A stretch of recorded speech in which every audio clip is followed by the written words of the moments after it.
Good evening, ladies and gentlemen, and thank you for joining us tonight on episode 34, season 5 of the Standoff with Brad and Richie here on New Zealand Sport Radio. We're here live every Wednesday on Facebook throughout the season and now international season, I guess. Evening, Richie. No games to review this week, so it's time for our annuals award night. First of all, how are you, and how was your first week without league for a while? Hey, Brad. Yeah, the first week without league wasn't too bad, mate. I've been pretty flat tack at work, so it's kept me distracted. But yeah, looking forward to the awards night tonight. Bit of fun. Not so much revisiting our predictions, but yeah, let's have a bit of fun anyway. Yeah, and Paul's in the background, and as Paul said, have you got your beers in? Where were us spring beers? Did you get some, Richie? Yeah, I've got a pile of them sitting next to me on the desk, so we'll get into it. So yeah, we have that. So Richie's on the is gone quality with export gold. Brad, what have you gone for? What's wrong with export gold? Yeah, I like export gold. What is it? I got Spates Summit Ultra. Oh, yeah, that's nice. Body's I like temple. that. You keep those carbs down. Got to keep the carbs down. And I've gone the Monteith's Black. Nice. Fancy. Export gold. God. I was drinking export gold on the weekend, so Yeah, I'm all for that. So yeah, while we're here live on Wednesday evenings at 8 p.m, you can also catch our show at your convenience on iHeartRadio and Spotify. Just remember to search for New Zealand Sport Radio. As always, we're going to cover everything you need to know on the week that was rugby league, including our top stories of the week. We'll wind the clock back and have a look at our preseason predictions, which weren't too great. We'll then stop and answer some questions from you guys, as well as questions we're prepared for each other. We'll then announce our 2024 award winners before ending the night with a quick recap of Super League, which is basically just saying that the right team won. And then we'll go on. So remember to send us comments and questions throughout the show. And we may as well jump straight into the top stories of the week. I know we've got a lot to go through with all the awards and stuff, so we'll try not to do it all. The biggest news, mate, with Jerome Hughes being ruled out of the Pacific Championship, Sean Johnson's answered the call, and he'll join the Kiwis for this tournament. So he did say a while ago he would only jump in if Jerome Hughes was pulled out. And then, I said last week, he said that even if that happened, he wasn't going to do it because his Achilles still wasn't up. But it is what it is. He's coming in.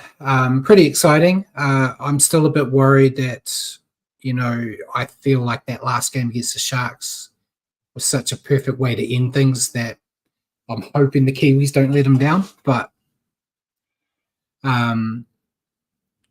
yeah. I'm looking forward to it, though. I think it'll be exciting, and he seems genuinely excited to be back.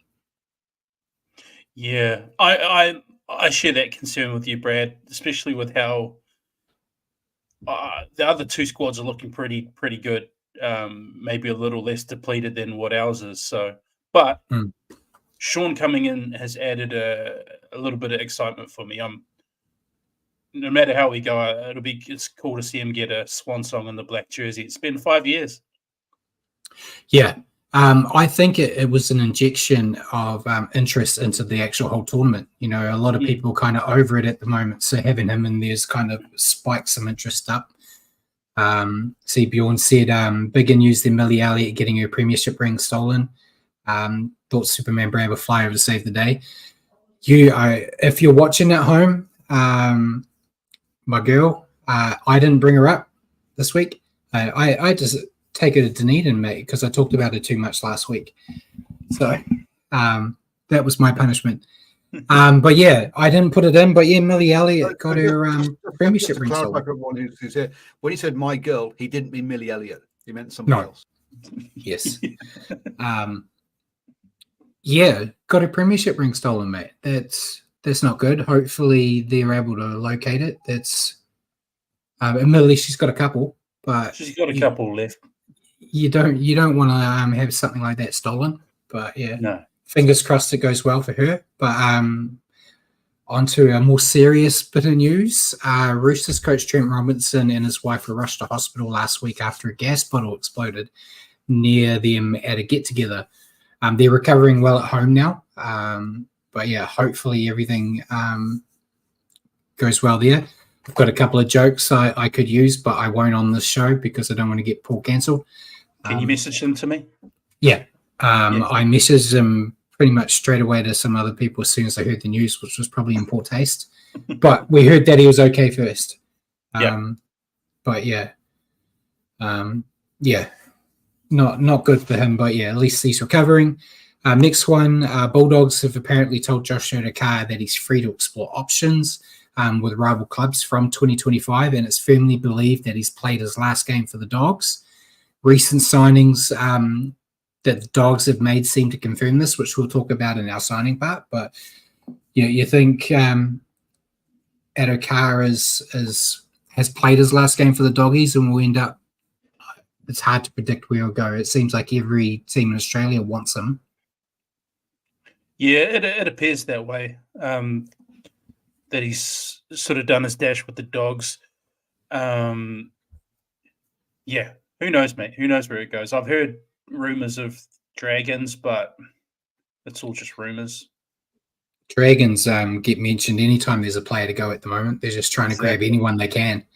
Exactly. So who knows? We might get some information on what's going to happen to him before the internationals are over when we're still actually doing a show. So we might get to talk about it more later, but it feels like the last month has been a weekly Adokar update.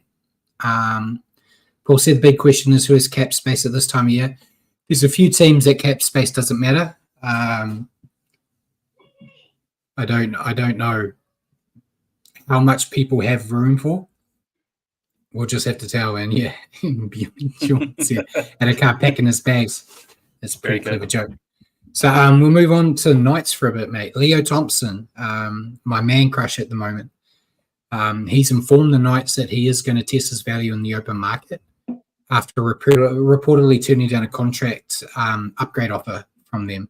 So you hear news like that, and as anyone who watches this show every week knows, I've been, doing everything I can on my side of things to will him to the Warriors. I thought of you immediately. There's a few teams that want him. There's Dragons have been mentioned. Doggies are a big one that are after him. We've never really, the only talk about the Warriors getting him is me and other fans, not just me, but we haven't really heard anything from the club. But yeah, I want him. I want him bad. So I would like to see it happen. And hopefully his Kiwi skipper can talk into his ear a bit. And he's got a couple other Warriors in that squad too to hopefully help get him across the line. What's your thoughts? Do you see him sticking with the Knights, or do you actually see him coming, not coming to the Warriors, but leaving and going to another club? Well, coming to the Warriors would be nice. Another surprise prop signing out of nowhere like we got with Fisher Harris. That'd be great, but don't see that happening. I actually think the Dogs would be a really good fit for him. I think if you added a big, hard running middle to that roster, it makes them even better. It would strengthen them up a lot up the middle. Yeah. I just don't want to see him go to the Dogs. I want to see him come here. But yeah. Hopefully, again, that could be another one we get some news on during the internationals. So we'll keep our ear to the ground. Kai Pearce-Pauls joined Leo by also advising the Knights that he's exploring his options. I'm sure that teams like the Dragons and that will be in conversation with him too. He's a handy player, but he is one I also could see sticking with the Knights. Yeah, he's a good player. I thought he had a good breakout season this year. And was very consistent. So, yeah, if not at the Knights, I'm sure there'll be other NRL clubs that gladly throw an offer his way. Yeah, definitely. And Ben Hunt has said in an interview that he'd consider any contract offers from any Queensland side, with the Dragons now apparently giving him permission to negotiate with other clubs. I feel like a return to the Broncos or going to the Dolphins could be a possibility. I think Titans are probably out of the way now. But yeah, Dolphins could really do with him when you think of their inexperienced halves and Cody Nikorima. A Ben Hunt in there could really make them a dangerous outfit, or even more dangerous than they have been this year. And that they're losing a bit of experience, admittedly in the middle. With the forwards, they're losing that experience, but an experienced head in the halves could probably help them out quite a bit.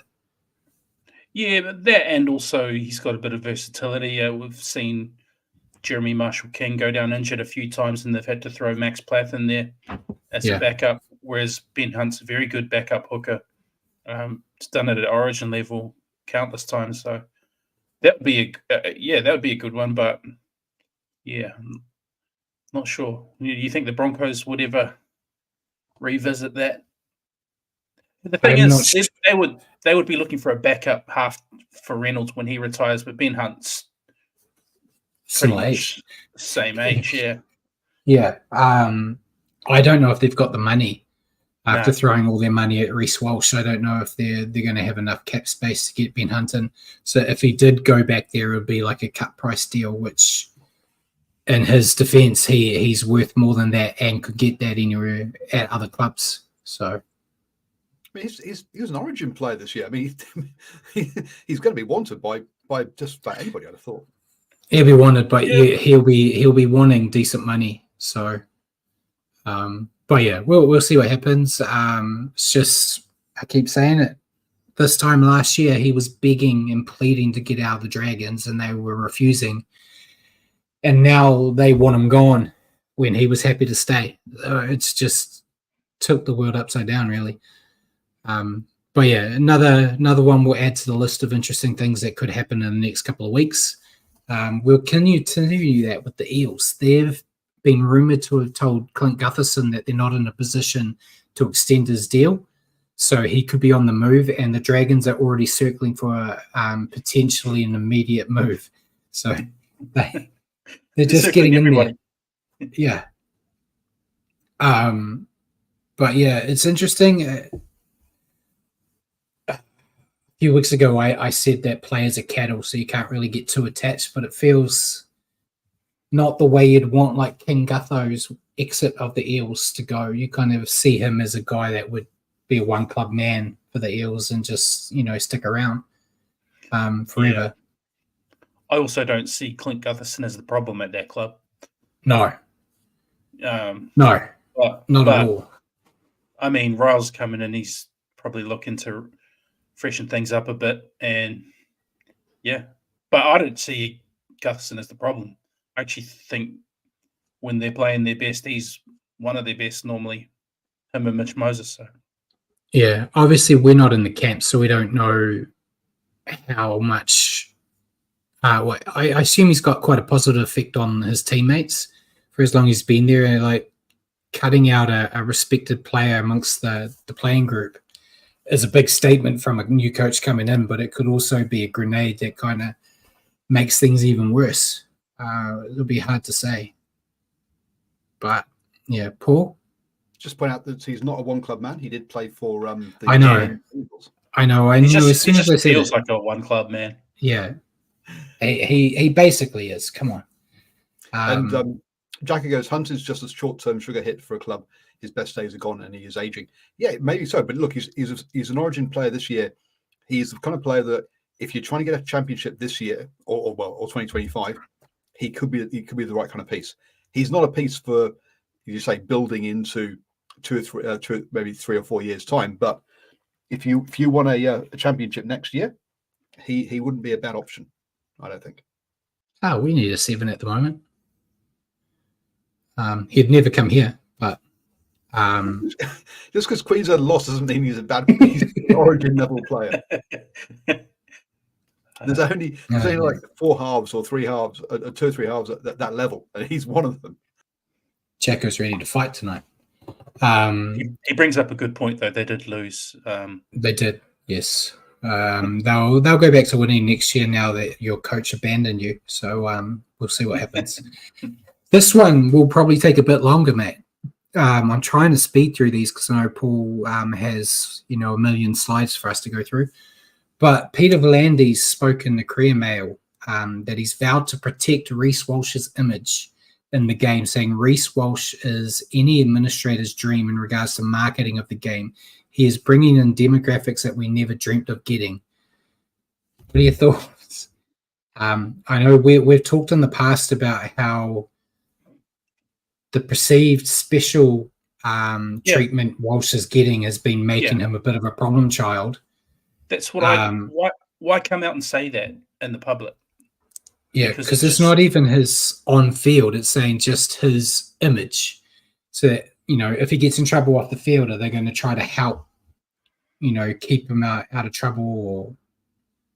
Or why come out in the public and say it? It's just.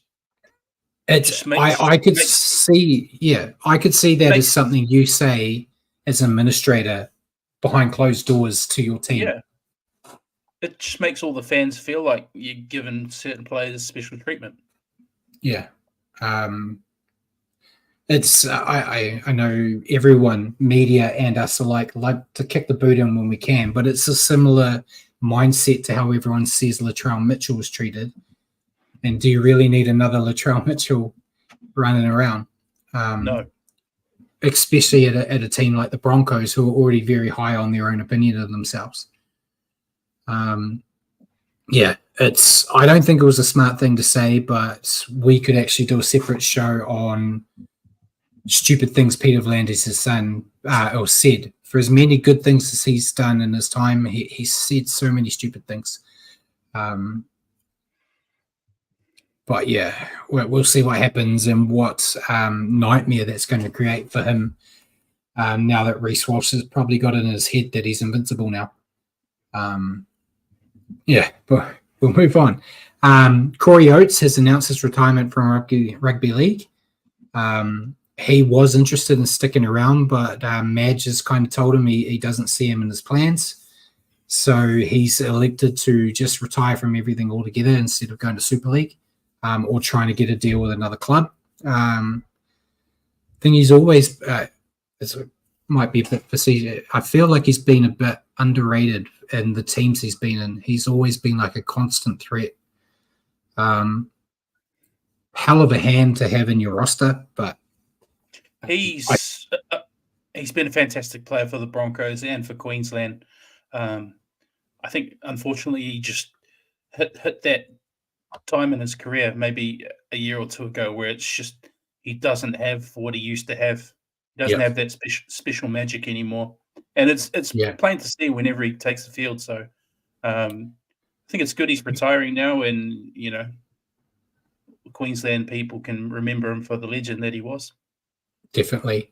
And the Pacific Championship Bowl promotion relegation situation has been clarified. The NRL announced that the Pacific Bowl winner, which is just whichever team finishes first, there's no final for them. So out of PNG, Fiji, and Cook Islands, whoever is first will face the last place team from the championship out of Australia, New Zealand, Tonga on the same day that the Pacific Championship final's on. So when teams 1 and 2 from the championship play each other for who wins, team 3 will also be playing to keep themselves alive. Winner is in the championship next year, losers in the bowl in 2025. The interesting thing, I saw a few people commenting, at the moment, the championship has like a rotation. Last year it was Samoa. This year it was Tonga. So do Tonga already potentially have a deal where they're going to England next year and are not going to be in it? And if they get relegated, what happens to Samoa?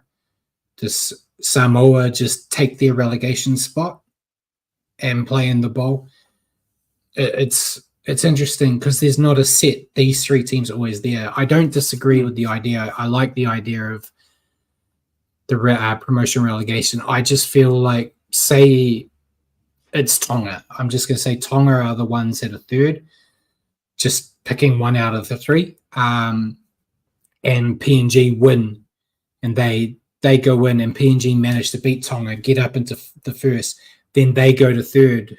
Because they'll get, as much as PG's been good, they'll get smoked by Australia and New Zealand. Yeah. So they'll be in that, and then they potentially go down. And could we just see a rotation where it's the top team and the third team just keep switching every year? There could be upsets in there. And Jacko said, so if Kiwis lose and get demoted, does that change tier nation status and origin availability? It won't, but that would be an interesting play. Go, look, come on, we're not even good enough to be in the championship. We're a bowl team. Let our Kiwis play origin. It won't happen. And Simon says he's guessing it might be Australia going to UK next year. But that's also, does that mean that Samoa come in and take Australia's spot? And then what happens if they get relegated and then Australia want to come back in, and do they take the relegated spot? I don't know. I was thinking about this the other day, that I think the Pacific Championship would almost be better if Australia were cut out of it and it was NZ, Samoa, Tonga. I'm segueing away. I know we're on a time frame, but there was Vossi was talking about it, and on one of his interviews about how there's no interest in the internationals, the Pacific. You're not hearing it in the media. People don't care. And I think he's right in some aspects, but wrong in others. The Australians don't care. Yeah. They don't care about it at all. That's where I'm coming from. Yeah, the Kiwis. The Kiwis love it. PNG, Tonga, Samoa, Cook Islands, Fiji. Everyone else in this competition actually cares about the international game. The Australians don't. And yeah, Paul said I'm overthinking it. It's what I do when I sit here with there's no games to think about. Just thinking of all these situations. But yeah, so I think, yeah, Vossi's right in one aspect, but he's just kind of lumped everyone together saying no one cares. But it's very interesting. And Bjorn said test match tickets for Friday's game are cheaper than Broncos tickets. Really? Wow.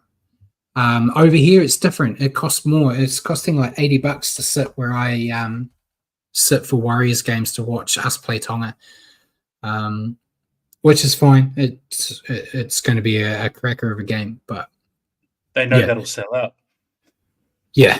But yeah, food for thought. So we'll move on, Matt, because otherwise I'll be here forever thinking of all these potential situations. Prime Minister 13 games are in the weekend. I didn't watch them. Did you watch them? I saw some highlights. No, I saw highlights. I didn't watch the full games, no. Yeah, so the Australian Prime Minister's 13 women defeated the PNG Orchards 50-0. And then the Australian Prime Minister's 13 men defeated PNG 42-20. So kind of as expected, and as that usually happens every year.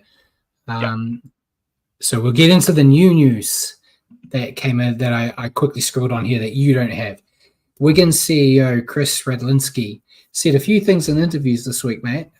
First, despite both teams saying they would not be able to play the World Club Challenge, he has now said his side will travel anywhere at any time to face the Panthers, and whatever it takes, they will play it. So kind of exactly the opposite of what they were saying last week. And then he also said that with all the rumours surrounding Nathan Cleary heading to Super League, which we touched on briefly last week, that he's routinely said no to, Chris has said that he believes Wigan is the only side that would not try to get Cleary, as he would not even make their best 17. He doesn't actually believe that, surely. No, I'm a Wigan fan, but that's the most ridiculous thing I've even said. I even picked signing Nathan Cleary over signing Millie Boyle for the Warriors. So even I will put things aside. It's just a news-grabbing headline, I assume, from Chris. But yeah, poor take from him, because any team would pick up Cleary. But yeah, Nathan also got in the news too, mate. He said he'd like to see the World Club Challenge happen at Magic Round, where the Panthers could have a bye for the NRL and still be able to play in Magic Round. And in that way as well, you would also get every NRL team playing on Magic Round. Yeah. So yeah, I don't mind it. And Paul, have you got some insight into the Nathan Cleary thing? I think that so the Wigan's halfbacks. So that's he said they've got Bevan French and Harry Smith, and he said he would rather have them there than Nathan Cleary. Bevan French. Okay. Yeah, Wikipedia says Bevan French is a fullback or winger. But there you go. he is. Yeah, he's a fullback or winger. He plays six He as plays well. six. He plays six. But yeah, Harry Smith over Nathan Cleary, I don't see happening. So I just thought I'd bring up who he was rating as saying that it's that he'd rather have. Yeah, and Simon's also said before we move on, I think if Australia or New Zealand got relegated, they'd probably change the rules in the expansion tournament to a 4-team tournament. Yeah, it would be a nightmare if Australia or New Zealand got relegated. That's not something they probably expect, but it could happen. We've seen the Kiwis lose games they should have won before. And Australia's lost to Tonga before. So, you never know what could happen. But I'm not. You're putting me down in the weeds again of what could and couldn't happen in international. So I'll steer away. So that was all I grabbed in the news. So we'll quickly go into signings, mate. Marcelo Montoya. I could have put this in the news, but I thought we'll put it in here. He got granted an early release from the Warriors. As the Warriors do, they wait till I am not around to do my nice little posts. They released him while I was away, and he signed a 2-year deal to join the Bulldogs, which kind of strengthens that thought process about Josh Adokar not playing for the Doggies anymore, signing a winger like Montoya. It's good to see him, go back to the Doggies where he was before. I understand his partner has got twins on the way as well, so that it might have been a best for both situation where they can go back to Australia with the kids. He from my understanding, he didn't demand a release or anything like we're so used to as Warriors fans. But it was kind of at the end of your deal, we're not giving you a new one. So if you can get a club now, go get that extra security. Shame to see him go, but when I keep looking at my back five and how I want to fit everybody in, he was always the guy that I was kicking out to fit others in. So makes sense. You don't want to see him stuck in reserve grade, especially when you're paying him more than a reserve grader. So yeah, I think it's best for both sides. Yeah, and I think the Bulldogs are getting a better version of Marcelo Montoya now than what he was. What they had. Yeah, definitely. Yeah, and then the Warriors weren't done, mate. They were twisting that knife while I was sitting in Dunedin. They extended Ali Leatawa until the end of 2027, and they extended Chanel Harris-Tavita until the end of 2026. Both good. Ali Leatawa he's going to be a big deal, hopefully. Had to lock him in. So had to lock him in. And Chanel, at the moment, everything's up in the air on what the halves are going to look like at the Warriors in 2025 and beyond. So I think it's wise to keep one of your cards ready just in case. I don't know. I don't know what to do. And Mark Roberts said, did Brad take into account Stevenson? Yeah, the rumors are starting to swirl again about Sean Stevenson. I know you and I have spoken about it off air this week. There's been no news. I heard rumors that he may have signed a deal. I've also heard people say there's no way in hell he's signing a deal. So time will tell what happens there. It's really 50-50. We might get more clarity for the show next week. So we'll leave it there for now. But yeah, good to see both players for the Warriors stay. And Mark Roberts said Chanel's a placeholder for Jet. Yeah, there. We're going backtrack, mate. News again. Sorry, Paul. Ivan Cleary did a lot of interviews during the week, and he had a good thing about Jet, about how it's sad to see him go, but it was really going to be imperative for him and his professional football career to get away from the Panthers and his brother, because for his entire career, regardless of where he goes, he's going to be compared to Nathan. But staying at the Panthers, he'd be under more of a microscope. And Cleary also had good things to say, that he fully trusts the Warriors organization and Andrew Webster and looking after his son and getting the best out of him. So that was a bit of a confidence booster. Jet's still a bit away, I think, from first grade. I'm hoping that he gets a bit more New South Wales Cup time next year. with the Warriors, and then potentially you're looking at 2026. He may be knocking on the door. So yeah, that's me being very optimistic because I haven't got to see a lot of him play, to be honest. So yeah, fingers crossed. And then also before we move on, Manly have officially confirmed Jazz Tavanga on a 1-year deal, which we've announced already, but we've got it. So we'll go on to injuries unless you want to add anything else. Nope. And Paul saying Sean Stevens has a contract with Union until the end of 2025. Yeah, but NRL is a professional sport, Paul. So you can kind of break a rugby union contract. But yeah, we'll see what happens. And yeah, Mark's distracting me as he does. Injuries, mate. We don't have too many. Liam Martin's out of the internationals due to a niggling shoulder and rib injury. Jerome Hughes, as we already just mentioned, he's been ruled out with his neck injury. And Jeremy Marshall-King has completed his minor knee surgery and should be ready to return for the 2025 preseason. Anything you want to add? No, that's all straightforward stuff. See, we're filing through, Paul. Naughty boy corner. There is nothing, but there was something. So Peter Hiku was charged a potentially 3 to 5 week suspension for unnecessary contact against an injured player in the Super League Grand Final. So stupid. Paul wouldn't have seen it. A player from the opposition got hit very heavily and looked in trouble. He moved his arm to kind of see if he was okay. Very, very gently as well. It wasn't very rough at all. And that's what he was getting done for. It was a rubbish charge for a player checking on another player's welfare. But cooler heads prevailed and the charges have been dropped. He moved his arm and then immediately started waving to medics frantically. Like he had nothing but the other player's welfare in mind. Yeah. A lot nicer of a thing for him to do compared to the stories I was telling you guys off air about how mean Peter Hiku was to me. So it's good to see he's matured. But yeah, thankfully they've dropped it because that was farcical.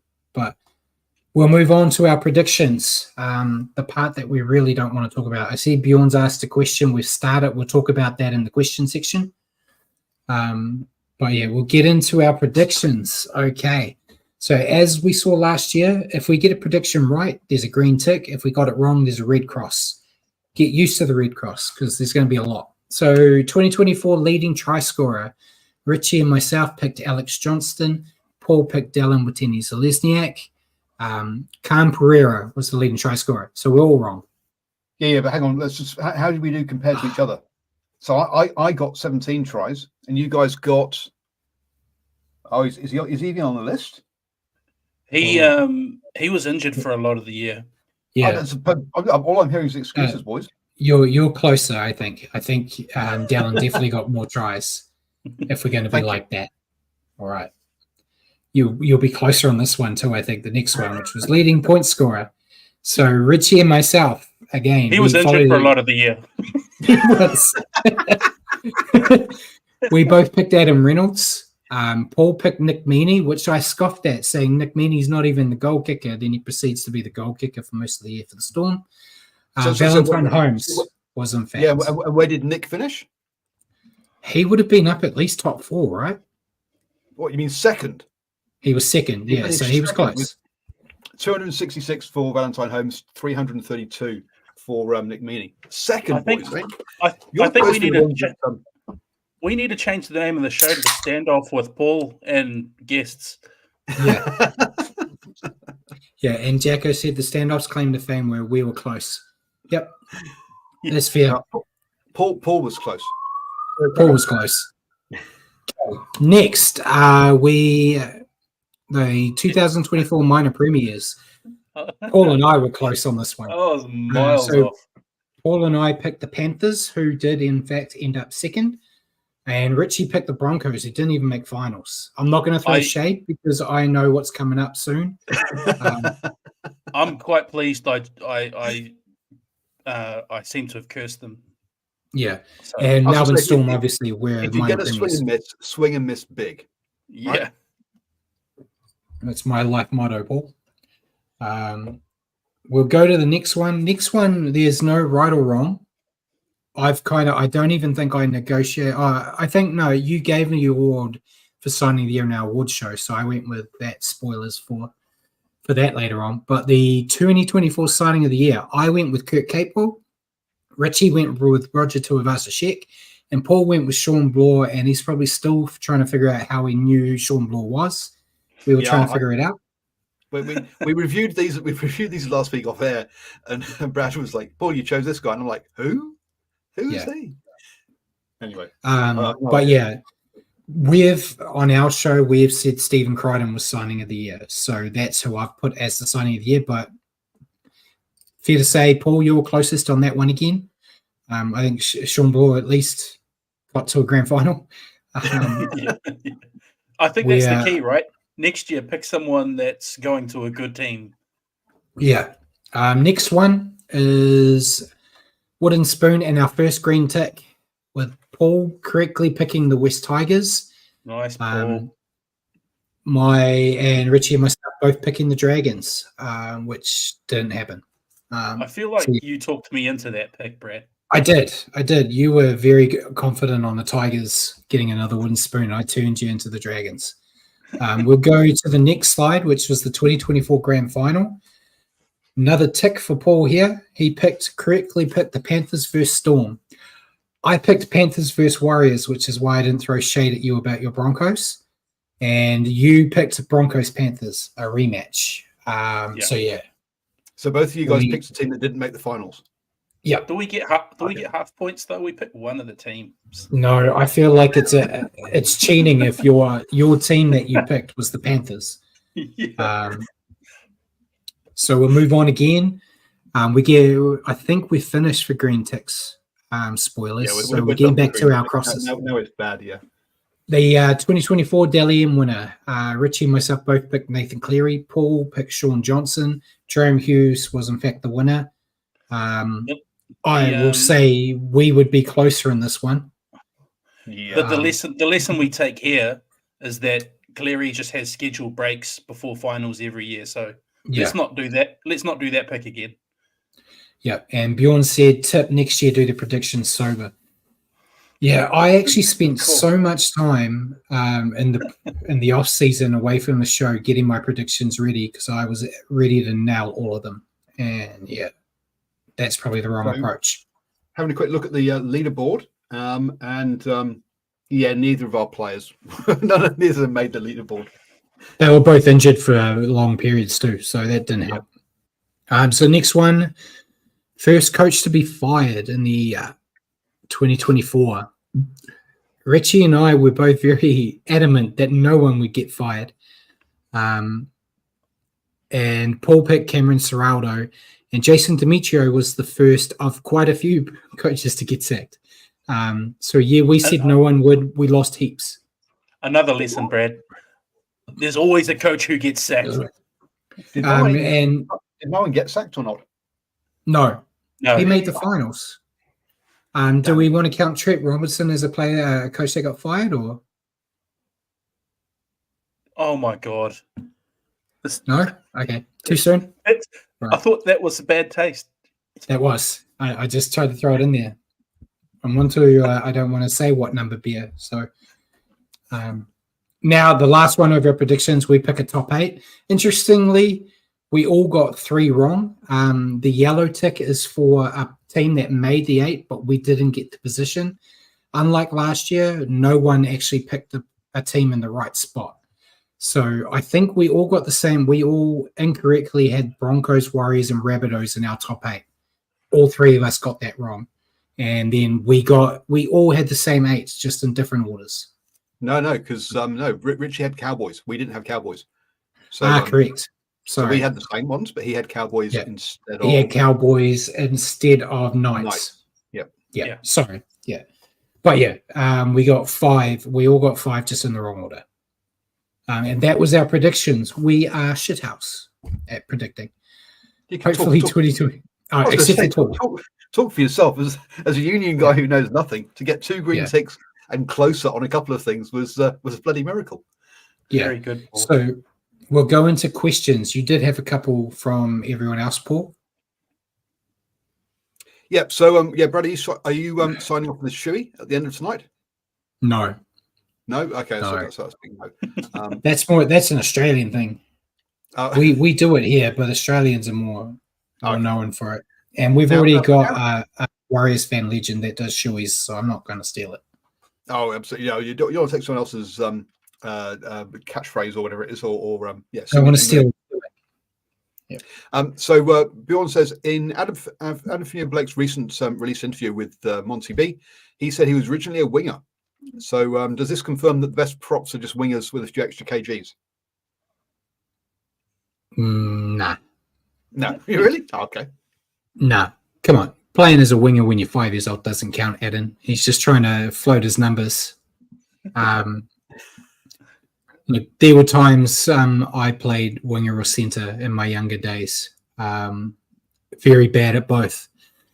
Very bad at prop as well. So it kind of was. There's just an ongoing trend there. You see a lot of it. A lot of front rows in the NRL were in other positions earlier days. It's just the nature of the beast. When you're playing against children, meaning like even teenagers, you know, you can kind of, if you're good enough, you can kind of be put anywhere and still be dangerous. And I don't think he's never really shown me enough pace to be classed as a winger anyway. Anyway, that's the questions from the live chat. So Richie, how are you? What's your question for Brad? I didn't actually put one down, so I'll give him a wee going silly in one. blind. I'll give him a wee silly one. Where were you the night Millie Boyle's premiership ring went missing?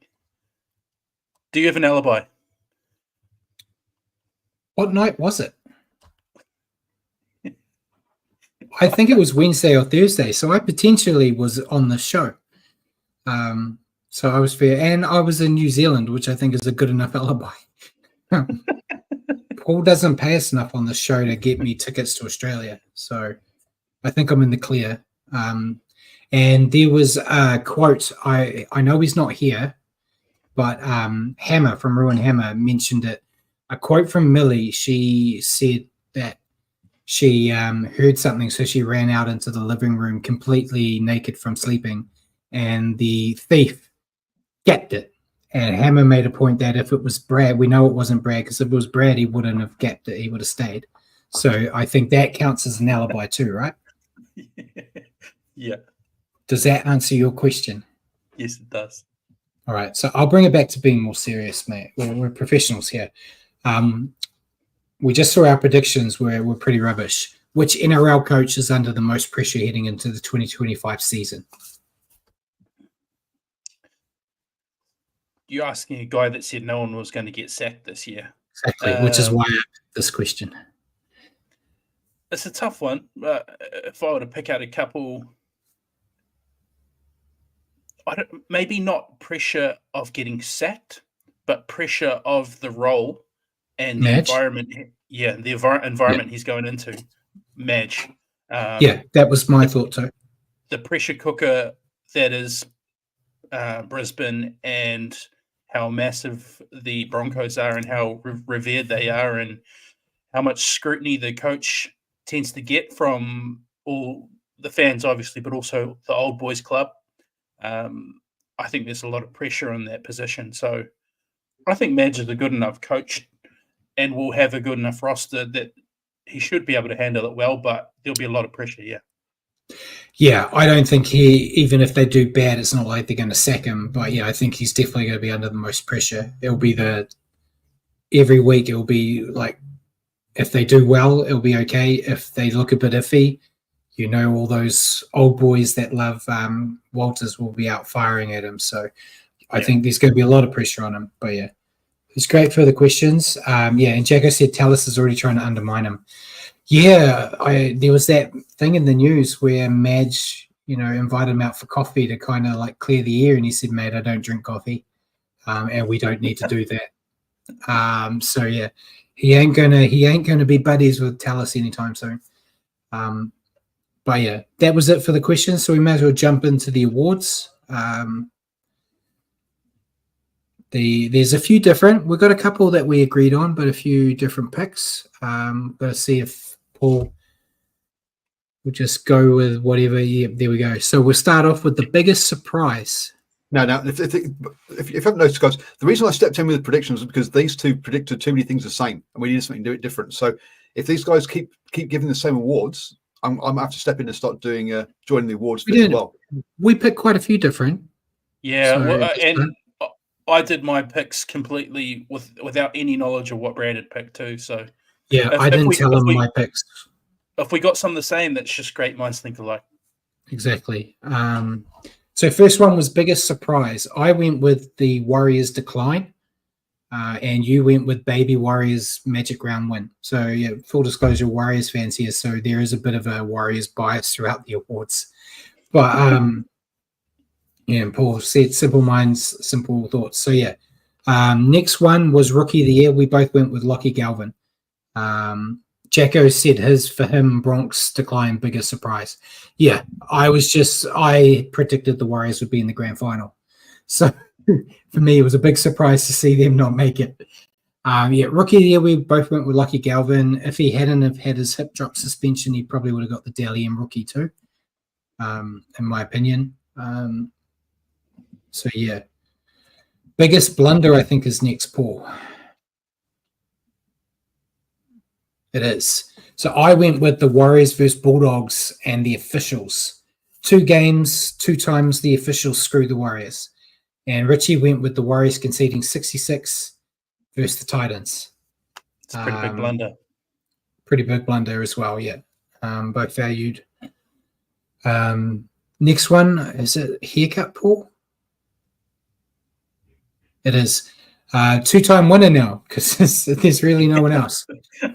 Best haircut in the NRL, we went with Dylan Watini-Zelezniak. Need we say more? Look at that beautiful crop there. Gorgeous. Next one is worst haircut. Your guys' sort of opinions on this one. Perhaps we need to get your missus involved doing it next time, boys, rather than you guys choosing. True. Mine goes to the games and she saw it. Now this one, I don't think there's a lot of argument. Worst haircut, Felice Kafusi. What is that? I think the closest would have been Papali'i with his little patch, like little braid that he did. But yeah, Felice just needs to give it up. That's awful. He's lost the battle. So how do you? What is that? Is that a shaved mullet? Is that what we're going for? Is that what it is? No, there's nothing on top. There's no shaving there involved. It's just. He's just trying to grow what he's got left. But yeah, no, that's abysmal. Next one, sign of the year. We kind of spoiled it earlier on. We both went with Crichton. I think his first year with the Doggies was quite a success for them, and he played well. This one we disagreed on. Hit of the year. I went with Pompey versus Cole in that Magic Round game, the one where he hit him so hard he threw up everywhere. And you went with Martin versus Hopgood in Origin, which was too a very good hit. Wasn't there one on your favourite Broncos fullback as well? That was a decent one from memory. That's later. That's coming. That's coming. Next one was Try of the Year. I know Bjorn was talking to me during the week, giving his thoughts on our awards. He didn't pick this one. He picked, I can't remember.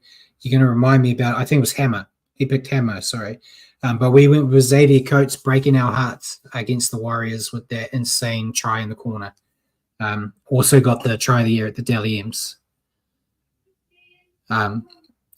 Next one was Personality Year. We went with Brian To'o.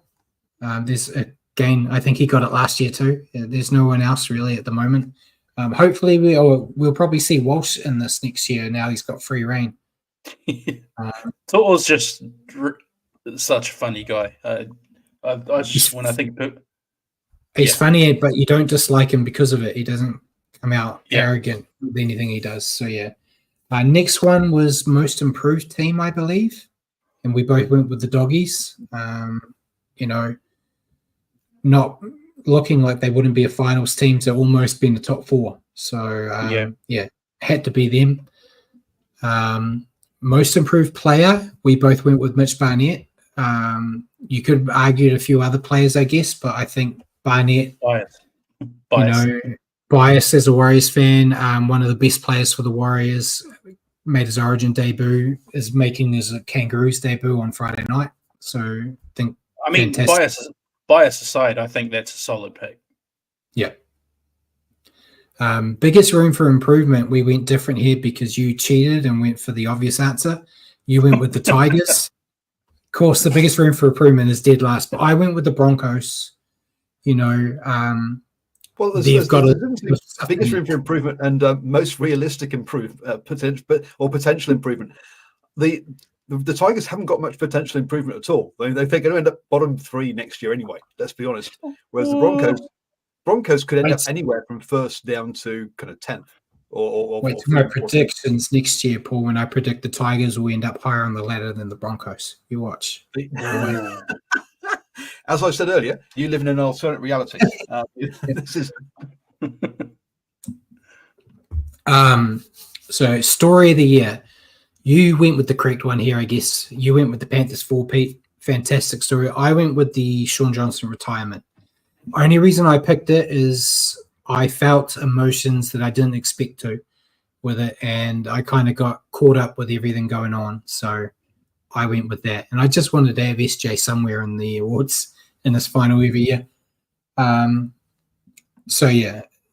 Next one was it team of the year. We went with the Panthers. You can't pick any other team other than the 4-peat Panthers, so it had to be them. Next one, player of the year. We went with Jerome Hughes. Kind of cheating. We went with the best player of the year. So, couldn't really pick anyone else. He was the best player of the year. Yeah. Now we're getting into the ones that Bjorn recommended. Best high tackle. We went with Joseph Suaalii versus Reece Walsh. There could only be one. Only one. Where he killed him. Ended his Origin career as quickly as he started it. Old Suaalii.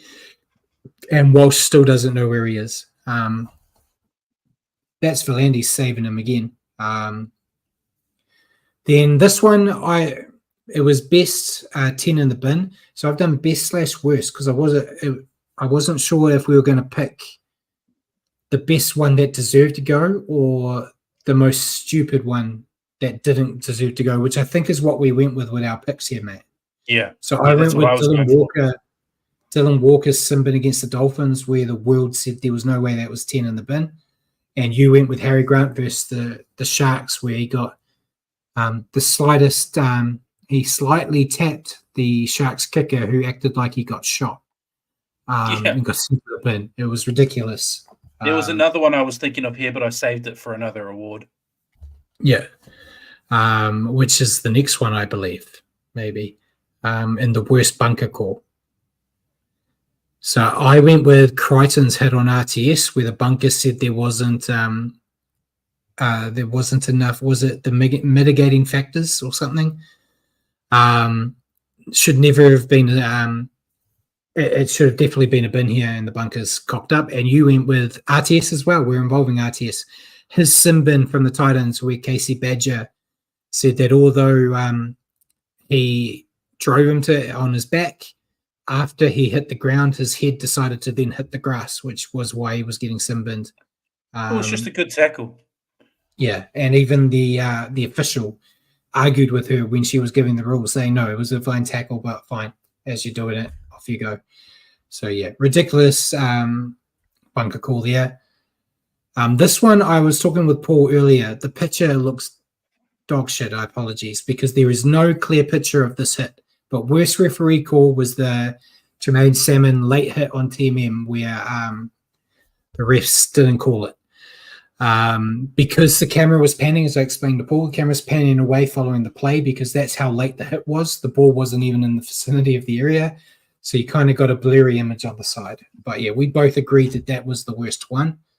Then the last award was the viewers' moment of the year.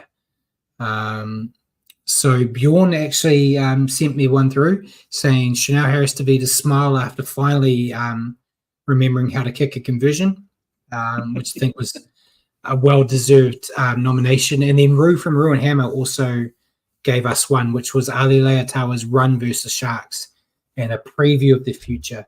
And Jacko said worst bunker official for the Warriors is Casey Badger. Worst bunker official for the NRL is Casey Badger, in my opinion. It's not just Warriors specific. But yeah, I thought they were both good good viewer moments to have. Both well-deserved there. And that was it, the awards. We went through those really quick, Paul. My 3-hour show is going to be a lot less than I expected. I'm not.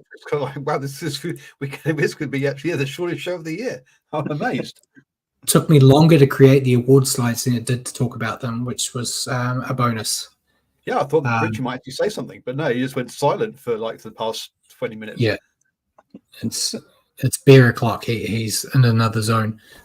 So before we let everyone go on a shorter show, we'll quickly go through the overseas rugby league. There was Wigan Warriors. After their grand final win, spoilers for later, the Wigan Warriors made history as the first club to win all 4 major titles in one season. So in 2024, they won the World Club Challenge against the Panthers, the Challenge Cup, the League Leaders Shield, which is basically minor premiership, and the Super League Grand Final, obviously, which they won 9-2 against Hull KR.